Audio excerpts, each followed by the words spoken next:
Hello friends, welcome back to my YouTube channel Plants Pots and Bonsai।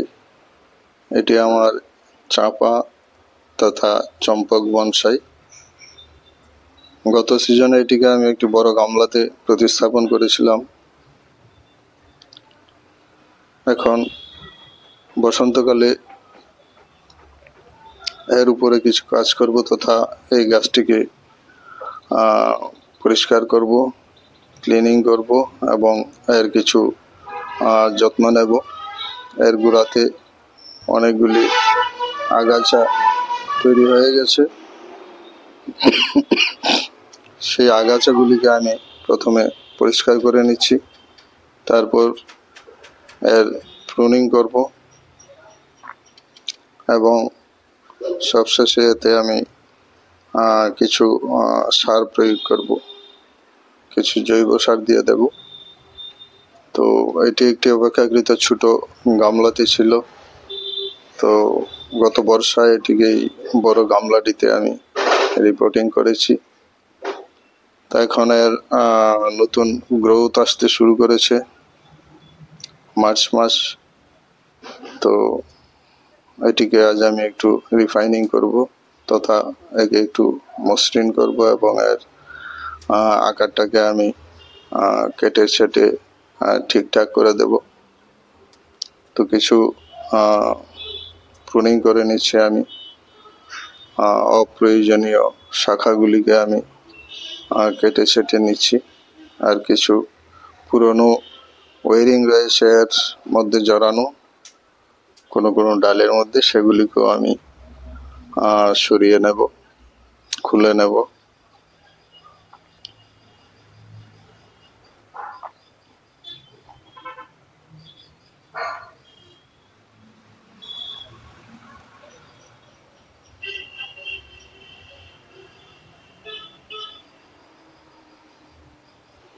এর পুরানো তারগুলি আমি এক এক করে খুলে নিচ্ছি।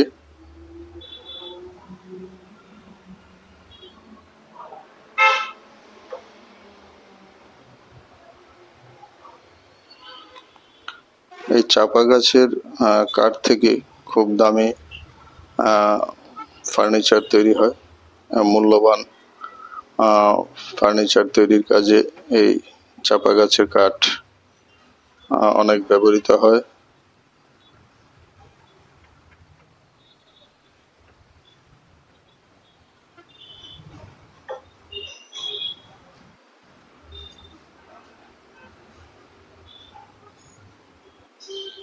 চাপা ফুল আপনারা সবাই জানেন, খুব সুন্দর হলুদ রঙের ফুল হয়, বেশ ভারী পাপড়ির এবং খুব অত্যধিক সুন্দর ভালো সুগন্ধি ছড়ায় এতে এবং ফুলগুলি দীর্ঘদিন পর্যন্ত গাছের মধ্যে টিকে থাকে।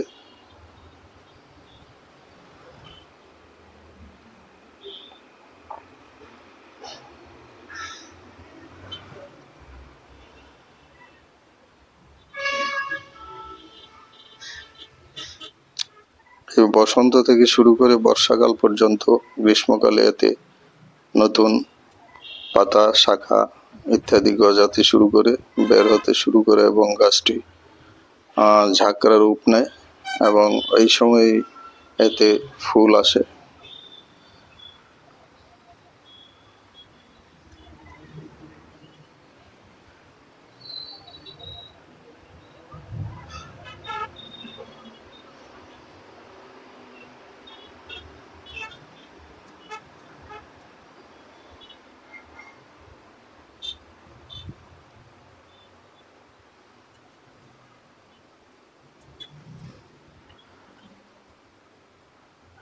এর শাখাগুলিকে আমি ওয়ারিং করে সাজিয়ে রেখেছিলাম। এই গাছের ডালগুলি সাধারণত ঊর্ধ্বমুখী হতে চেষ্টা করে, উপরের দিকে ভার্টিক্যালি বৃদ্ধি পায়। তাই এগুলিকে আমি ওয়ারিং করে সাজিয়েছিলাম। এখন সবগুলি ওয়ারিং আমি খুলে নিচ্ছি, কারণ এখন গাছটিকে আমার প্রুনিং করতে হবে, নতুন গ্রোথ আসার জন্য,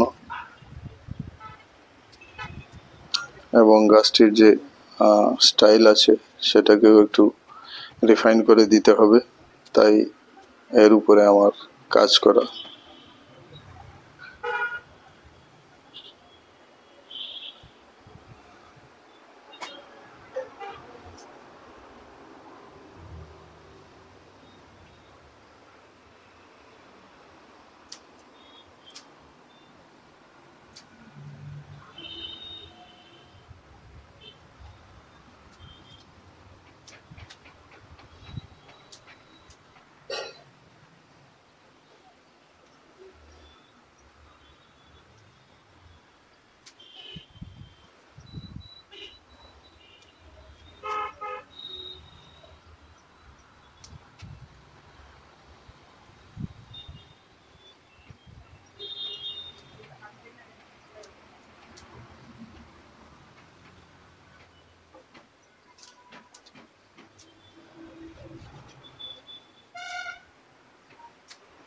এই চাপা গাছের পাতাগুলি বেশ বড় বড় হয়।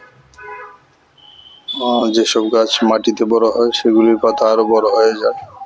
এটিকে আমি টবের মধ্যে বড় করছি, তাই বারবার প্রুনিং এর ফলে পাতার সাইজ কিছুটা ছোট হয়ে এসেছে।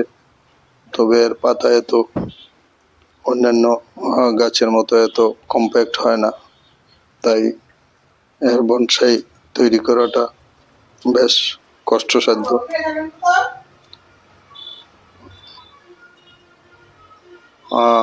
যাই হোক, এই গাছটির দিকে আমি একটি বনসাই করার জন্য কিছু বছর যাবৎ কাজ করছি।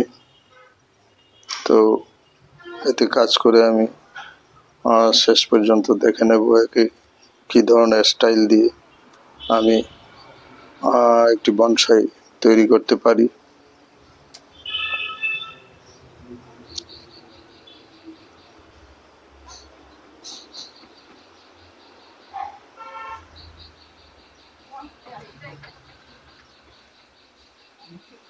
গাছটি একটি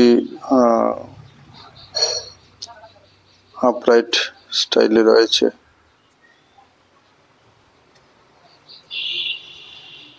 এবং চারদিক থেকে ডালপালা বেরোচ্ছে।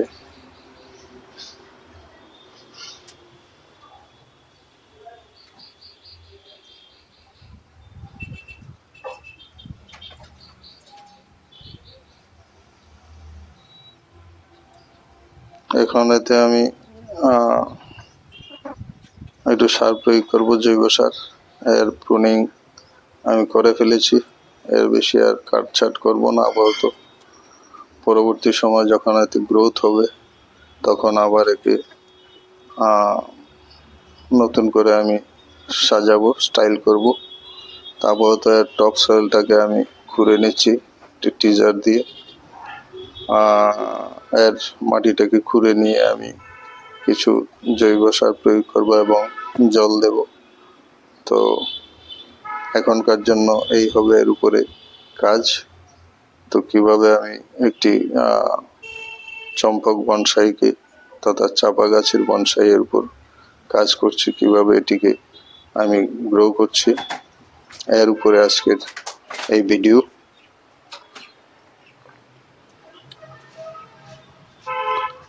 আমি মাটিটাকে একটু খুঁড়ে নিলাম। এখন এতে আমি 1 মুঠো পরিমাণ জৈব জিয়ার দানা চারদিকে দিয়ে দেব।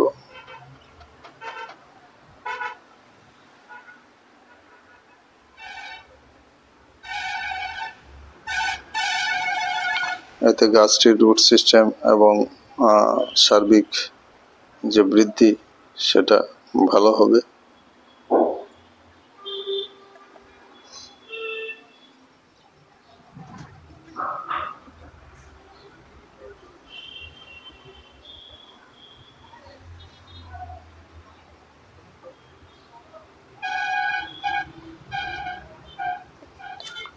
এইভাবে আমি দানা সার এতে প্রয়োগ করে দিলাম।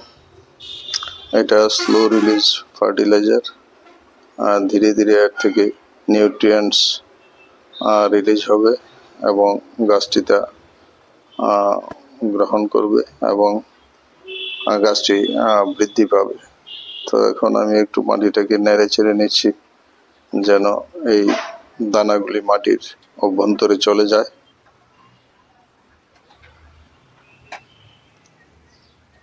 তো এই ছিল আজকে আমার এই চাপা বনসাইয়ের উপর কাজ। আমি মাটিটাকে একটু চেপে দিলাম। এখন এতে আমি জল প্রয়োগ করে দেব, একটু স্প্রে করে দেব। যে কোনো সার দেওয়ার পরেই জল অবশ্যই দিতে হয়, না হলে গাছ এই সার গ্রহণ করতে পারে না। তো ভিডিওটি ভালো লাগলে লাইক করতে ভুলবেন না, শেয়ার এবং কমেন্টস করে সঙ্গে থাকবেন। যারা নতুন দর্শক, চ্যানেলটিকে সাবস্ক্রাইব করে বেল আইকনটি অবশ্যই চেপে দেবেন, তাহলে সব ধরনের ভিডিওর নোটিফিকেশন সহজেই পেয়ে যাবেন।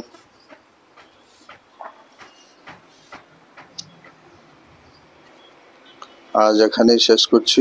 প্ল্যান্ট স্পটস অ্যান্ড বনসাই থেকে আমি প্রণব। ভিডিওটি দেখার জন্য অনেক অনেক ধন্যবাদ।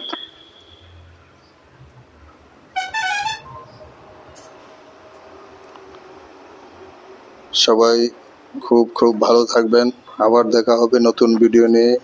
নমস্কার।